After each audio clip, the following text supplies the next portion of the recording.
And the next part in here, continuing May's birthday scene, or Cain was telling the story. Cain, at age 27, was telling the story of when he was 2.5 years old and first held his newborn baby brother Abel. Okay, yeah. While some of our siblings were busy laughing at our humor centered around bodily functions, Callie rolled her eyes and shook her head. Cain and Callie are meant for each other, obviously. All the eye rolling. But she couldn't keep herself from laughing. So, Cain, by the time you actually walked into the room to meet him, he was already named? Cain seemed to think for a moment. I think so. May asked him, Did Mom and Dad tell you how or why they thought of his name? Cain ruminated on his memories. I think it was because it was winter, when there was a misty vapor around the ground in the shadowy part of the valleys. Or maybe because it was cold enough to see the vapor of your own breath, since one of the meanings of his full name, Havel or Hevel, which we shorten to call him Abel, means vapor or exhalation or breath or something like that. I smiled at Cain's memory. Wow, I like that. I think I've asked Mom and Dad separately over the years about it, and I feel like they've given me a different story each time. Cain blinked. Really? What did they tell you? I sighed. I think when I was about 8 or 9, I asked Mom, and she said that she nearly blacked out from a particularly painful labor contraction and didn't think she would make it. But then Dad reminded her to keep breathing steadily, and she somehow found a second wind and a newfound energy spark. Then, with her next final exhaling push, out I came. Collie blinked.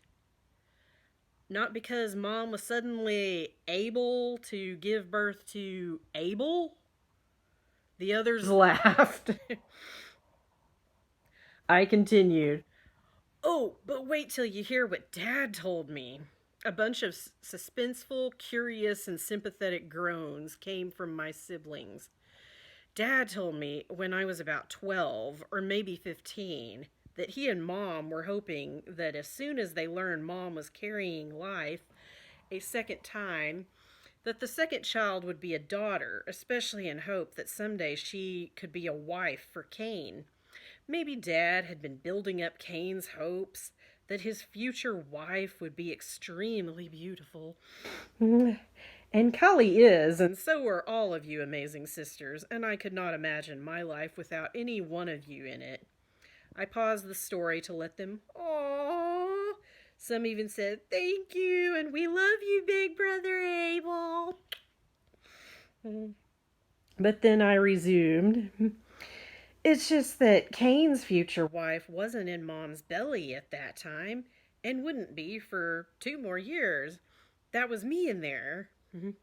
Cain's baby brother. Dad said when he was telling Mom to give one final push to bring me into the world, he was like, let's get ready to meet Cain's future wife. But he pulled me out the rest of the way and noticed the obvious when he turned me over. He was like, Eve, we have a problem. There seem to be some tiny seed-sowing parts where her life-giving parts are supposed to be. And he said Mom was like, another son. It's like all those weeks of carrying a second baby, then giving birth to a second baby was all a waste of time. Completely meaningless. All for vanity. And then she and Dad looked at each other and said, ooh, we just thought of the perfect name for him that means vanity and meaningless. We'll call him Havel. Looking around the group, my siblings all had horrified looks on their faces. May squeezed my hand a little closer to her. That sounds like Dad trying to be funny, but not realizing that he can actually hurt our feelings with his words, like thorns can hurt our skin. I squeezed her hand. That's a very insightful and wise way to put it, May. Cain made a sympathetic hissing sound. I may not have been there to hear that conversation or see you arrive, but that sounds like something Dad would say, especially to you.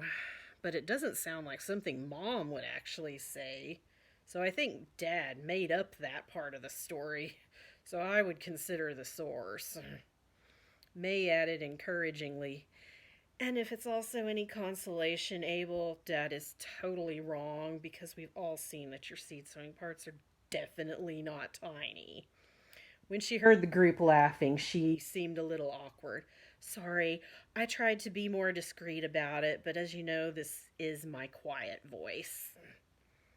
Everyone else continued to laugh as I pulled her closer into a hug and kissed the top of her head. May, May, May. Even though Dad might want to change you, I wouldn't want to change you at all. Don't change. Stay the same strong, beautiful, intelligent, and even loud and encouraging, uplifting woman that Father God created you to be. Thank you so much for coming into my life 21 years ago. Happy birthday, May. I love you so much, little sister.